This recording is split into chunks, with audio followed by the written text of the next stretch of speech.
Hello everyone, welcome to our video session.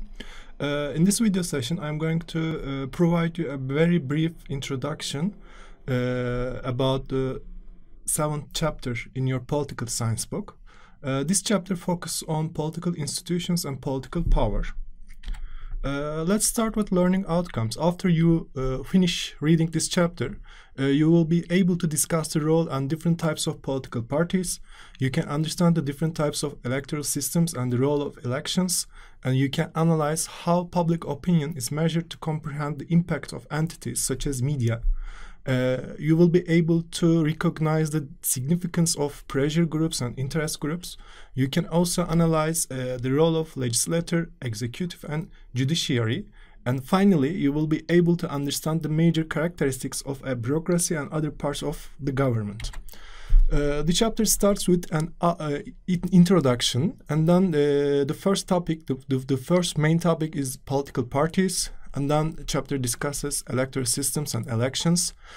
Chapter also considers pressure groups and interest groups. Chapter focuses on legislative, executive, and judiciary relations. And finally, chapter focuses on bureaucracy and public administration. So let's start with introduction. In political system, there are three main components in general. First one is citizens, and the second one is government, and the third one is governmental organizations. The most common system of government has three branches. The first one is legislators, parliaments. The second arm is the executive, and the third arm of the government is judiciary, courts. And finally, politics also includes some non-government organizations, such as pressure groups or interest groups, individual businesses or corporations. So what about political parties? What does political party mean? So it means a group with a unified goal to fill political jobs and support particular ideas. First modern parties, political parties, emerged in late 18th century. And their main goal is to gain influence for their ideas. They also aim to develop a party message. They seek to get membership in government positions. And of course, they want to run the government. There are two types of parties. The first one is the cadre parties, which emerged in late 17th and 18th centuries. And they are described as small organizations dominated by a political elites.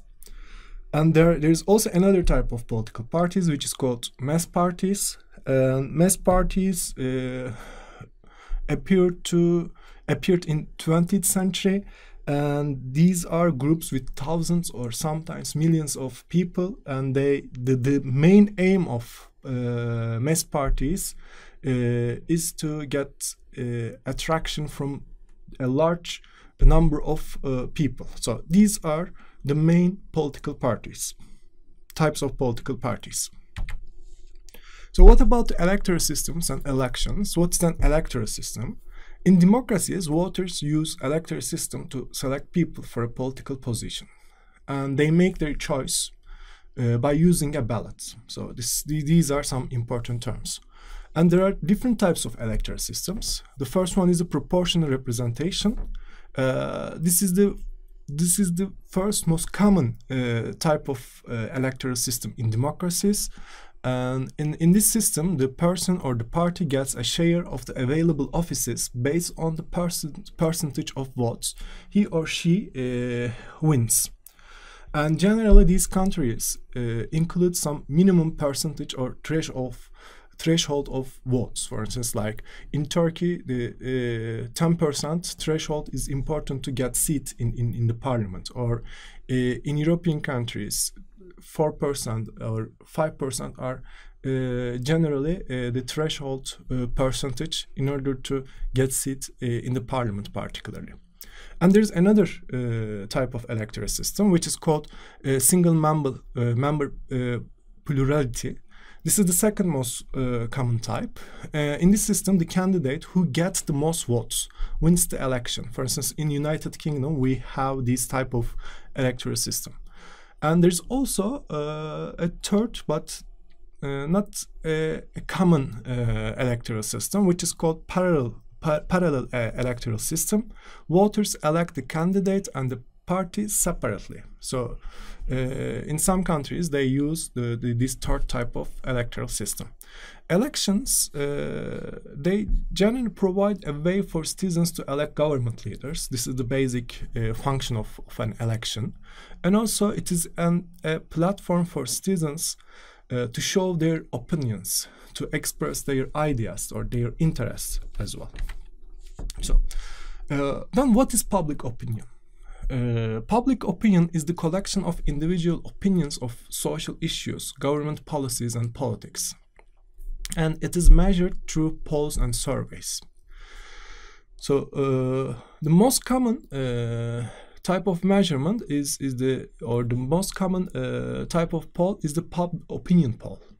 Media, research organizations, think tanks, governments, and NGOs, they conduct these type of opinion polls.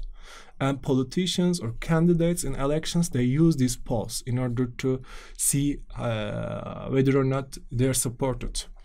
And they can also use these polls or the results of polls in order to show their strength in political strength in the elections. And modern day polling was developed in 30s by Gallup, Crossley, and Roper. So this is a way of measuring the public opinion.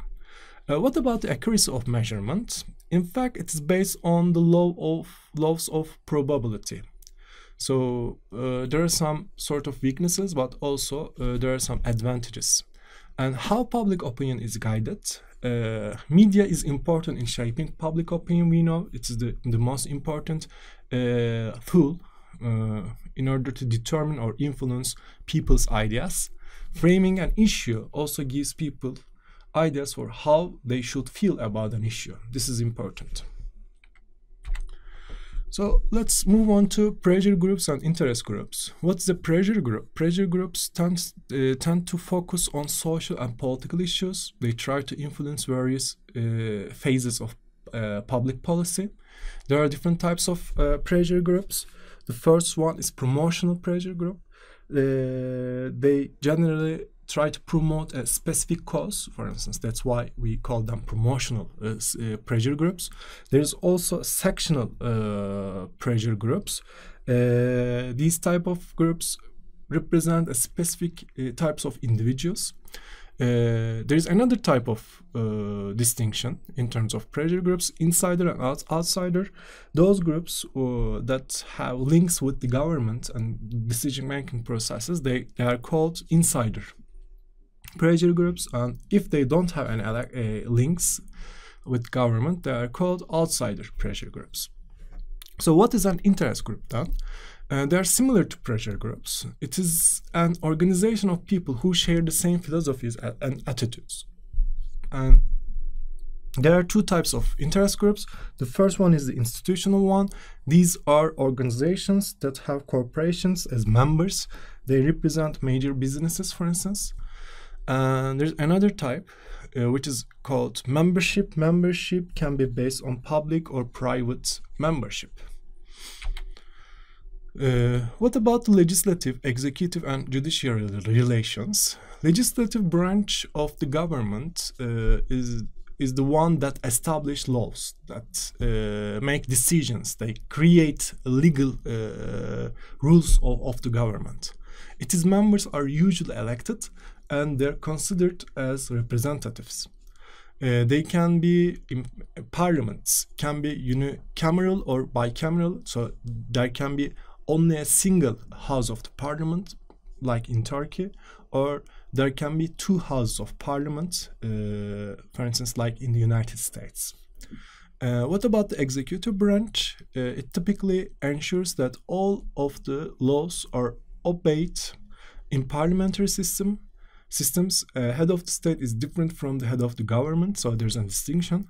Head of the government is responsible for running the government.